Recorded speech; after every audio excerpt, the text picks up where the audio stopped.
Okay, so I was living in New Zealand, in Auckland, I can't quite remember this, in 1967. And I was going to Mexico with my good friend Sue Goldberg, but she had a nervous breakdown. So here I was with my fare saved, and I had a letter from Priscilla Williams, my school friend, who was now working with the High Commission in Kuala Lumpur. And she said, do come and stay anytime you're passing on your next lot of travels. So I thought, oh good, I'll go. I've forgotten the other one. So I went to Sydney and had to change at Sydney. And I thought, maybe I'm on my own, maybe I won't fly, I'll go in a ship. So I went down to the waterfront and I found a ship that was going that day or the next day to Singapore. So I got on the ship, and as I got onto the ship, a sailor pinched my bottom. And then when I went, it was a Greek ship, I think. Anyway, then when I went into the cabin I had, it was full of smelly, awful women. So I got straight off the ship, walked back to the office and said, look, I'm terribly sorry, but my sister's just had a baby and she's terribly ill, so I can't travel now. I'll have to go and look after her and her baby. So they gave me back the money, and I booked on Qantas to Kuala Lumpur. Is that all right? Yeah. Anyway, what was I saying? I can't remember. Oh, and I had a wonderful time in Kuala Lumpur because they had an incredibly good social life. We danced to the ink spots. I think there were lots of ink spots in the world at that time, but it was just wonderful. We were at a place, a Somerset Maugham type club called The Dog in the middle of KL, with Tudor black and white boards on the outside of it, and it was all frightfully British, and you just flicked your fingers and called boy. Well, they did, I didn't, if you wanted to drink. Anyway, we were dancing there, and I got to know this Kiwi called Dan Ellison. I got to know him again because I knew him at Lincoln, and he said he was going to come and see me in Sydney. In the meantime, he asked me to a party. So I went to this curry mutton party, not knowing what to expect. It was actually in a very nice apartment, and all the women had on pink linen and pearls, and I didn't. I didn't look great. Anyway, because Dan knew Slim, who was the owner, the person who had the party. What did he look like? Oh, he didn't appeal to me at all. He had on too short shorts and he told loud jokes. So we left. We went water skiing out at the coast. I remember that was a wonderful day. And then when Slim heard that Dan was going to be in Sydney seeing me, they agreed to use my address as a meeting place. So what happened is Slim went off to Hong Kong on the way to Sydney and bought a suitcase. Well, a lot of other people bought the same sort of suitcases. And when Slim arrived at the airport, he picked up the wrong bag. So anyway, the Jamaicans were playing cricket, the West Indies were playing cricket with Australia, and it was a test, and he couldn't get a room anywhere, and especially at one place he thought was going to be all right. He opened his bag and it was full of women's clothes. So he thought, well, what am I going to do? So he got a taxi to my place, and my flatmate opened the door and she yelled at me, there's a Chinaman at the door for you. Anyway, so I got up and I came out all sleepy, and I said to him, are you at Lincoln? Were you at Lincoln? And he said, yes, he was. So I said, oh, come in. So he came in and we drank all this duty free and told each other our lives. He was at Lincoln's Inn in London doing law. And the friend I remember is a friend of Dan's who was at Lincoln College. That was the connection, this Lincoln thing. Anyway, by the time Dan turned up, it was really too late then. Slim and I had actually sort of formed quite a good friendship. And we stayed in, I had a business making leather handbags and ties. We sold masses of them. It was absolutely wonderful. We just had a table with a bit of hardboard and what do you call those nice Stanley blade, and a long flat bit of metal that we cut them out of. and then we sewed them up, and we took them around and sold them. So what happened now? So Slim stayed to help with this, and he was going to go off to the Snowy Mountains. That's what he wanted to do, but he just never went.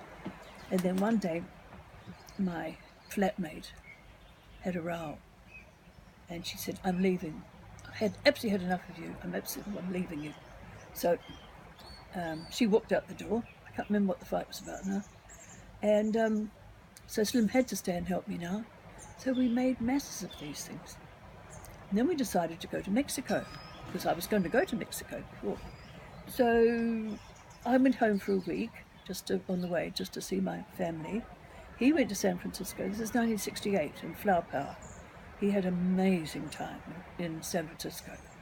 Anyway, then he got on a bus, which took 3 days to get to Mexico City. And I flew in. We'd arranged to meet at the post office. But the post office in Mexico City is 1 block square. Anyway, we did find each other eventually. And is that enough? We haven't got back to New Zealand yet. Oh, no, we did. Well, when Slim had left Kuala Lumpur, he realised that he couldn't get anywhere until he finished his law degree. So he had to go back to London and finish it. His company, which was very well known, big, huge worldwide company, can't remember, gave him a ticket back to England. But the ticket ran out on something like the 14th of December. So there we are in Mexico City. Well, we've been to Acapulco. There we are in Acapulco, which was gorgeous. We had a lovely time. We met up with a German and a Frenchman who lived in Canada, and they flew top-dressing planes or firefighting planes during the summer and had a yacht at Acapulco for the winter. We went out with them quite often, had so much fun. And one night we decided to go duck shooting. Now Slim had bought a beautiful little pistol in Mexico City, and this other guy, the German guy, whose name I can't, Klaus, he had a Mauser with it's not that big. So they were shooting rats. There were lots of rats around. They looked like dogs with hairy tails. They're so big. So they're shooting all these rats. And we decided to go out into the country and shoot ducks on this lake they knew of. They had a car. It was black with running boards. So we thought we were Bonnie and Clyde, it's great. This is before Bonnie and Clyde, actually. We had a great time shooting ducks. Of course we couldn't, because we had to obey the rules. We wouldn't shoot them on the water. And at one stage we decided we'd go to a quarry and shoot beer cans. So we did that. We pretended we were John Wayne, so you had to put the back to the beer cans and then raise your things and fire. Well, we did this, but Klaus forgot to put his arm up, and he said, "Mein Gott, mein Schuhsohls." It was so funny. He missed his foot by about that much. Anyway, then, after this wonderful time, Slim had to go back to England because his ticket was running out. So I remember walking with him down to the bus that would take him to the airport, and it was great because I decided not to go too because I didn't have to, So why go when I was having a great time? But on the walk back from the bus to where we were staying, I got what you'd call my bottom pinched, and 4-letter words suggested all the way back. There's a woman on your own's no fun in Mexico, none at all. I met up with another woman and her child, and we went to Oaxaca, which in those days, I'm talking about 1967, was absolutely like it had always been. The people wore real Mexican dresses and plaited their long hats, and it was lovely. Somewhere on that journey, which we went by bus, I must have eaten something that wasn't very good because I started to feel unwell. And then I was staying in this place, and it was about the 23rd of December, and I went in a taxi. And in Mexico City in those days, if you got into a taxi, everybody else got in too, and the taxi driver just dropped anybody off as he went. So I was sitting next to this man, and he said, "Would you like to go out for dinner in this taxi?" And I said, "Yes." He seemed very nice.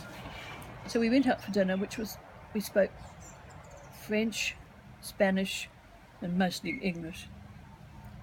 And then he said he'd take me back to my hotel, but he didn't. He took me to the other side of town to a hotel. So when we got there, I said, no, this is not. So I ran away. But of course I was in the middle of Mexico City at night, not knowing. Anyway, I got back, but I decided, what am I trying to prove here? So I got on a plane, somehow, went to New York and stayed the night with some people who I cannot remember who they were or how I knew them. And then I got on the plane to London, and I arrived, as you do, at 6:30 in the morning. And Slim and his mother had had a Christmas party the night before and were very hungover. I think that's enough. And then what happened? I want to get you married. And Oh, married. Oh. Yeah, then it was Christmas. We went to stay with some friends in Yorkshire. I was friends of Slim in Yorkshire. And I felt terribly ill. When we got back, the doctor came and he said I had hepatitis. So I was put into hospital in Fulham, tropical diseases ward. And I stayed there for 6 weeks. I weighed 6 stone. And because it was now 1968, in the height of fashion was very short skirts. So a lot of girls were walking around with the bitty bare legs with mostly their knickers showing. Anyway, so I had the thinnest legs anyway, but by the time I weighed 6 stone, unbelievable, looked like a spider.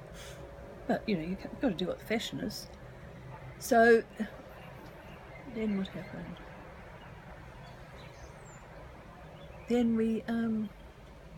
Then I got pregnant and we got married.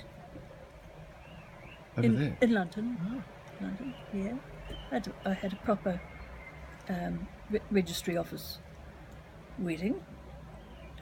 I was dressed in pink velvet, and at my wedding was my brother, who'd been over there for a while, Slim's brother, Chuan, and his mother. So there were 5 of us at the wedding, at the ceremony, and then we went out for a Chinese meal, and then my mother-in-law went home, and the 4 of us who were left went and played golf. So that was my wedding day. It's enough. I see.